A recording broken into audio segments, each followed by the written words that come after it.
സുഹൃത്തുക്കളെ ചക്കയെല്ലാം ഇതിൽ നിന്ന് മാറ്റി നല്ല ഇതാക്കി ഒരു ചക്ക ചെയ്ത് കേട്ടോ.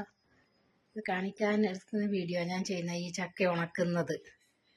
ഇനി ഇത് എല്ലാം ഇങ്ങനെ ഇതിൻ്റെ ഇതെല്ലാം കളഞ്ഞ് ചക്ക ഉണക്കാനായിട്ട് കീറി എടുക്കണം.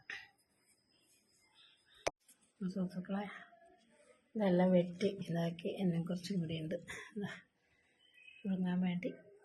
ചെറുങ്ങനെ ഒന്ന് ഒരു ആവി കയറ്റിയിട്ട് വേണം ഇത് വെയിലത്തിടാൻ വേണ്ടിയിട്ട്. കുറച്ച് നേരം പണിയുണ്ട്. ചക്ക വെട്ടി എല്ലാം ഇതെല്ലാം ആക്കി പീസെല്ലാം ആക്കി ഇതെല്ലാം ആക്കി വെച്ച് ഇതാ വൃത്തിയാക്കി ഇഡലിത്തട്ടിൻ്റെ മുകളിൽ ചക്ക കുറച്ച് ആവി കയറ്റാൻ വയ്ക്കുവാണ്. ഇത് അത്രയൊന്നും ആവി കയറണ്ട, കുറച്ച് ആവി കയറിയിട്ട് ഇങ്ങനെ ഇതാക്കിയിട്ട് വെയിലത്തിടും. അടച്ചു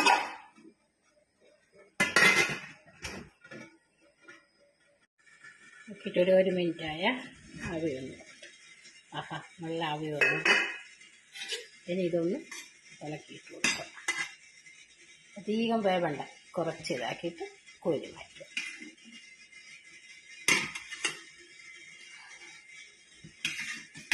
ഇത് പച്ചയിലിട്ടാൽ കണ്ട വൈകുന്നത്. പച്ചയിലിട്ടാൽ ചിലപ്പോൾ ഇങ്ങനെ മധുരം വരും. ഇളക്കി കൊടുക്കുക. നമുക്ക് പൊടി എത്ര വെച്ചാലും ഒന്നും ആവില്ല. നല്ലോണം ഉണങ്ങി പുട്ടിനും പൊടിച്ച് വെക്കാം. ദോശക്കും ദോശമാവ് ആക്കുമ്പോൾ അതിലേക്കും ഇടാം, അപ്പത്തിനും ഇടാം, എല്ലാത്തിനും ഇടാം. നമുക്ക് ഇതിൻ്റെ രുചി ഇഷ്ടമാണെങ്കിൽ എല്ലാത്തിനും ഇടാം. പുട്ടിന് പൊടിക്കുമ്പോൾ തരിതരിയായിട്ട് പൊടിക്കണം. നല്ല സൂപ്പറായി.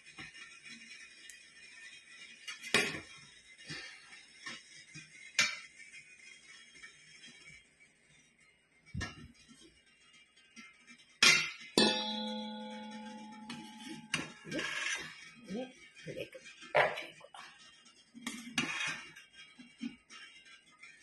എല്ലാം ഒരുമിച്ചിടാൻ കഴിയില്ല, കുറച്ച് കുറച്ചായിട്ട് ഇടാൻ പാടില്ല. നല്ല പിന്നെ ഇളക്കാൻ കഴിയില്ല.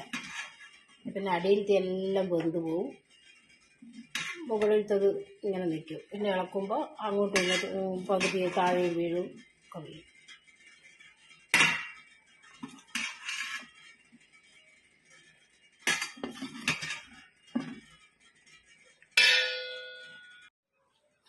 ചക്കയെല്ലാം നിരത്തി എന്താ സുഹൃത്തുക്കളെ, എല്ലാം ഒന്ന് തൊട്ട് ഇങ്ങനെ ഒന്ന് തൊടാതെ ഇങ്ങനെ ഇറക്കി.